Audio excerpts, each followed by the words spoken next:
За тъпото копеле в своята страница в Twitter.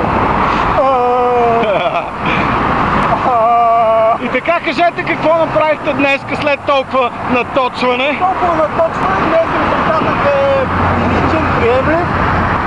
Около една минута по-лошо, колкото можеше да се, толкова се надявах, но доволно 45 км, час и 4 минути, което побегли сметки около 41,5 средна скорост.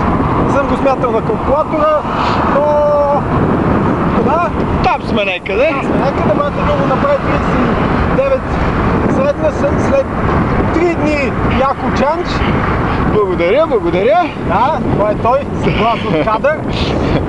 Така че всички сме доволни. Така че днес направихме едно добро каране. Ето аз имам още пауър, мога да изкачам. Това беше стойката на кондотор за всички зрители. И тук има друг приватно, пазен и апарата. Не, айде, благодаря. И много да ви кажа. До нови срещи!